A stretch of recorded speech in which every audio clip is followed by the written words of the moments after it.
Il était une fois une forêt peuplée d'animaux où aucun homme n'avait jamais pénétré. Malgré leurs différences, tous les animaux de la forêt vivaient en parfaite harmonie. Chacun d'entre eux avait ses propres caractéristiques. Les singes étaient malicieux, l'écureuil était peureux, le lion courageux, la biche était rapide, la tortue était lente, le renard était rusé et les abeilles très travailleuses. Le seul animal avec lequel les autres ne s'entendaient pas était le corbeau arrogant. Le corbeau n'aimait pas partager sa nourriture. Parfois, il volait même celle des autres animaux et s'enfuyait avec. Tous les animaux commençaient à se dire que ce corbeau égoïste méritait une bonne leçon.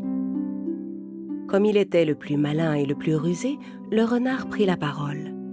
Laissez-moi faire. Je vais jouer un bon tour à ce corbeau égoïste. Ça va lui apprendre à être aussi arrogant. Un jour, le corbeau alla en ville pour chercher de la nourriture et revint dans la forêt avec un gros morceau de fromage dans le bec. Il alla se poser sur une branche. Le renard, qui le surveillait de loin, décida de passer à l'action pour s'emparer de ce fromage. Il s'approcha de l'arbre sur lequel l'oiseau s'était posé. Le corbeau était en train de picorer le fromage qu'il avait posé sur la branche. « Hé, bonjour l'ami. Qu'est-ce que tu manges? Je n'ai jamais rien vu de tel. » Ah, ça s'appelle du fromage. Les humains en mangent. Je me demande quel goût ça a. Tu m'en donnes? Ah, pas question. Tu sais quelle distance j'ai dû parcourir pour le trouver? Eh bien, un jour, je partagerai ma nourriture avec toi et nous serons quittes. Mais qu'est-ce que j'ai à faire de ta pauvre pitance? Ce fromage est un mets très spécial. On n'en trouve pas partout. Quoi qu'il dise, le renard ne parvenait pas à convaincre le corbeau de partager sa nourriture. Le renard était malin, mais le corbeau n'était pas en reste. Le renard décida donc de passer à une autre méthode. Très bien, très bien. Garde ton fromage, je n'en veux pas. Mais laisse-moi au moins m'approcher et jeter un œil à ce fromage si spécial que tu ne veux pas partager. Mais quand le renard commença à grimper sur l'arbre, le corbeau effrayé reprit son fromage et s'envola avec sur une autre branche. Le renard alla se placer sous l'arbre où venait de se poser le corbeau. Mais celui-ci n'avait toujours aucune intention de partager. Le renard réfléchit un instant et décida de changer encore de plan. Quel est le point faible de ce corbeau?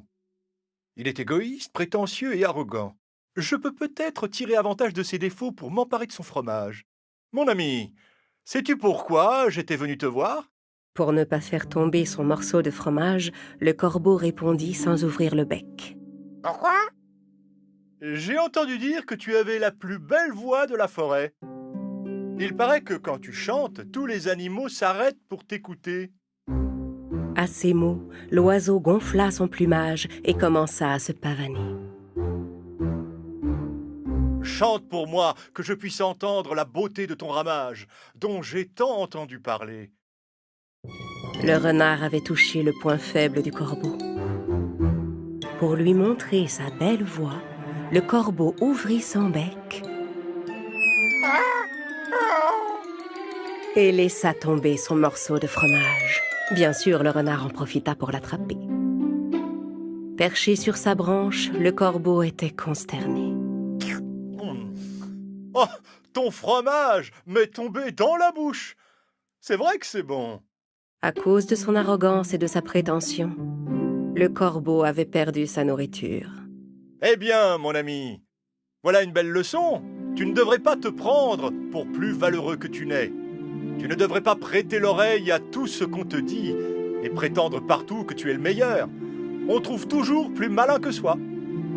Sur ces mots, le renard s'en alla et disparut dans la forêt, laissant le corbeau dépité. À partir de ce jour, le corbeau cessa de se montrer égoïste et arrogant. Il établit de bonnes relations avec les autres animaux et accepta volontiers de partager sa nourriture.